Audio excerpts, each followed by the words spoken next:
Hello students, today I am going to give you Hindi explanation, Hindi description of all the questions and answers of chapter number 1, the last lesson. Students आज मैं आप लोगों को first chapter the last lesson जो कि class 12th की English book Flamingo में prescribed है, first chapter the last lesson, उसके क्वेश्चन एंड आंसर को हिंदी में एक्सप्लेन करने जा रही है। Okay, the first question is what was French expected to be prepared with for school that day. उस दिन फ्रेंच जो कि एक स्टूडेंट है, छोटा बच्चा है, उसको क्या चीज़ तैयार करने के लिए बोला गया था उस दिन के क्लास के लिए। ये स्टोरी एक दिन की स्टोरी है, एक दिन। तो उस दिन उसको क्या चीज़ याद करके स्कूल में आने के लिए, मतलब किस चीज़ के साथ उसको प्रिपेयर होकर आने के लिए बोला गया था। Answer is French was expected to learn the lesson of participle and be prepared with it because M. Hamel had told him that he will listen the lesson next day। बहुत ही simple सा answer है इसका। उसके जो teacher होते हैं M हैमल, जो French पढ़ाते हैं, उन्होंने उसको बोला था पार्टिसिपल याद करके आने के लिए। यानी कि French was expected to learn the lesson of participle. French से ये एक्सपेक्टेशन था कि वो पार्टिसिपल का लेसन याद करके अच्छे से तैयार होकर स्कूल आए, क्योंकि एम हेमल सर ने उसको कहा था कि वो अगले दिन क्लास में पार्टिसिपल सुनेंगे। Second question is what did French notice that was unusual about the school that day. French जब स्कूल पहुंचता है तो उसको स्कूल में कौन कौन सी ऐसी चीज़ें हैं जो अनयूजुअल लगती हैं। अनयूजुअल यानी कि जो कि यूजुअली स्कूल में नहीं होती थी, मतलब डेली के स्कूल में वो चीज़ें नहीं होती थी, उस दिन सिर्फ वो चीज़ हो रही थी, या कभी कभी ओकेजनली होता है। तो अनयूजुअल उसको क्या लगा। तो answer is the school was totally changed from what it use to be before that day. उस दिन का स्कूल उससे पहले जैसा स्कूल होता था उससे टोटली एकदम डिफरेंट था, टोटली चेंज था। Prior to there were bustle and sounds of opening and closing of desk and that could be heard from the street. उससे पहले क्या होता था कि स्कूल में बसल मतलब होता है हल्ला गुल्ला। प्रायर टू यानी पहले, इससे पहले स्कूल में डेस्क के ओपन करने का, बंद करने का, मतलब डेस्क के खोलने बंद करने का, और भी बहुत तरह के साउंड्स, बसल, हल्ला गुल्ला सुनाई देता था, जो कि स्ट्रीट गली से ही सुनाई देता था। मतलब जिस गली में वो स्कूल था उस गली में एंटर करते ही स्कूल में शोरगुल सुनाई देता था। There were sounds of lessons repeated in unison and teachers great ruler rapping on the table। और भी कई तरह के साउंड्स होते थे, सिर्फ डेस्क के खोलने और बंद करने का साउंड नहीं होता था। और भी बच्चे यूनिसन यानी एक साथ, एक सुर में, छोटे बच्चे के स्कूल में अधिकतर बच्चे 1 2 3 या ABCD ये सब एक सुर में बोल करके टेबल याद करते हैं। तो उस गली में घुसते ही बच्चों के एक साथ लेसन के रिपीट करने का, जो उनको पाठ दिया गया था उसको याद करने का साउंड आता था। और टीचर्स के रूलर होता है बड़ा सा, जो आयरन का स्केल होता है, और रैपिंग मतलब होता है ज़ोर से पटकना। तो बच्चों के शोरगुल को शांत कराने के लिए टीचर्स अधिकतर रूलर को डेस्क पे पटकते रहते थे, टेबल पे। तो इन सब के भी साउंड, मतलब बच्चों का एक साथ सुर में अपने लेसन याद करना, टीचर्स का टेबल पे रूलर को पटकना, और डेस्क के खोलने और बंद करने की आवाज़, मतलब इस तरह की आवाज़ें स्ट्रीट में, गली में घुसते ही सुनाई देने लगती थी। But on that day there was stillness spread all over. मगर उस दिन पूरे स्कूल में एकदम स्थिरता, स्टिलनेस यानी स्थिरता छाई हुई थी। कोई भी शोरगुल नहीं हो रहा था और कोई भी मूवमेंट नहीं हो रहा था, कुछ भी हलचल नहीं हो रहा था। The school like a Sunday morning, जैसे संडे मॉर्निंग में स्कूल होता है एकदम शांत। संडे को चूँकि स्कूल नहीं चलता है, छुट्टी होती है, तो सिर्फ स्कूल की बिल्डिंग ही रहती है, वहाँ बच्चे नहीं रहते हैं, तो एक स्कूल एकदम शांत रहता है। तो उसी तरह मतलब बच्चों के रहते हुए भी स्कूल एकदम संडे मॉर्निंग की तरह एकदम शांत था, किसी भी प्रकार का कोई हसल बसल नहीं सुनाई दे रहा था। Question number 3, what had been put up on the bulletin board. Bulletin board के ऊपर क्या लिखा हुआ था, क्या टंगा था बुलेटिन बोर्ड। बुलेटिन बोर्ड एक बोर्ड था जिसपे बुलेटिन मतलब होता न्यूज, जिसपे न्यूज जो भी खबर आती थी, लड़ाई से संबंधित खबर बुलेटिन बोर्ड पे टांगी जाती थी। तो उस दिन क्या बुलेटिन बोर्ड पे टंगा हुआ था। Bulletin board had become a negative thing for the people of Alsace. अब यहाँ पे दे रहा है कि ये जो बुलेटिन बोर्ड है, एल्जास जो कि एक डिस्ट्रिक्ट था फ्रांस का, एल्जास और लॉरेन 2 डिस्ट्रिक्ट थे फ्रांस के, जिसको प्रसिया कंट्री ने वार में जीत लिया था, वार में जीत करके अपने कैप्चर में कर लिया था। तो बुलेटिन बोर्ड पे वार से रिलेटेड यानी युद्ध से रिलेटेड न्यूज़ आते थे, और युद्ध में फ्रांस की हार हो रही थी, तो यानी कि सारे तो हार हो रही थी, तो इनके लिए कोई भी न्यूज़ निगेटिव ही था। तो बुलेटिन बोर्ड एल्जास के लोगों के लिए एक निगेटिव थी, एक नकारात्मक चीज़ बन गया था, क्योंकि युद्ध से रिलेटेड सारे न्यूज़ बुलेटिन बोर्ड पे ही लगते थे, और युद्ध में एल्जास की हार हो रही थी, फ्रांस की हार हो रही थी, इसलिए निगेटिव न्यूज़ ही आ रहे थे यहाँ के लोगों को।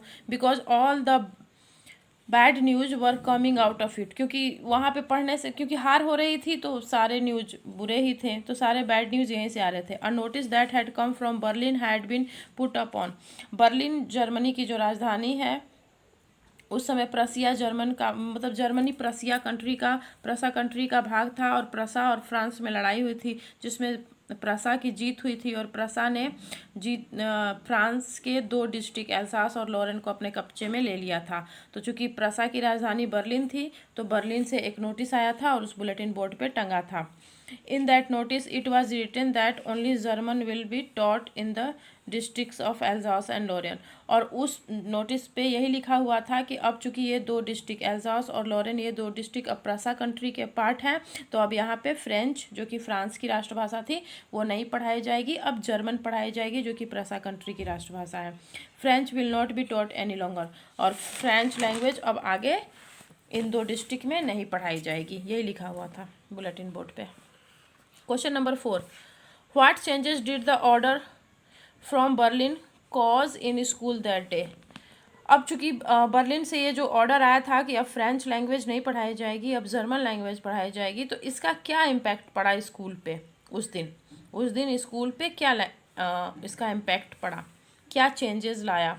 Answer is M Hamel had put on his best dress like beautiful best dress, his beautiful green coat, his frilled shirt and the little black silk cap, all embroidered।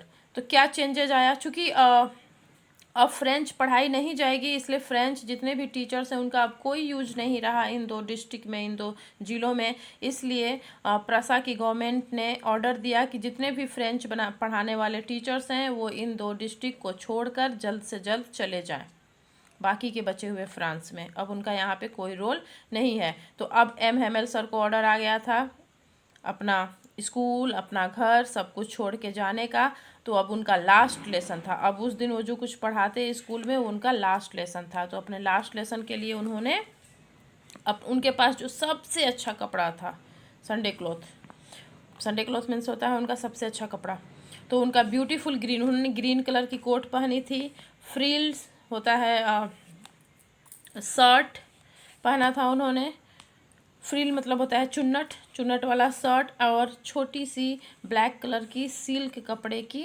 टोपी जो कि चारों तरफ उस पर कढ़ाई एम्ब्रॉयडरी की हुई थी। चूँकि उनका लास्ट लेसन था, तो अपने लास्ट लेसन के ऑनर में, अपने अंतिम क्लास के सम्मान में उन्होंने अपने पास उनका जो सबसे अच्छा कपड़ा था, जो वो कभी कभार इंस्पेक्शन में या कभी कुछ प्राइज़ वितरण में पहनते थे, वो वाला कपड़ा उन्होंने पहना था।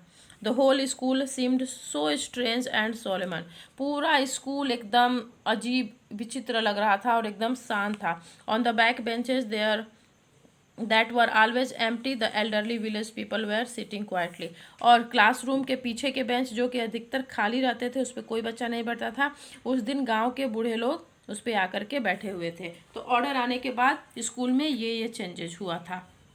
एम हेमेल सर ने अपना सबसे खूबसूरत कपड़ा पहना था, स्कूल एकदम से शांत हो गया था, और पीछे के बेंचेज जो खाली रहते थे उस पर गाँव के बुजुर्ग लोग आके बैठे हुए थे एम हेमेल सर की लास्ट क्लास अटेंड करने के लिए, उनको ऑनर और सम्मान देने के लिए। तो ये सारे चेंजेस फिजिकल ग्राउंड पे हुआ था।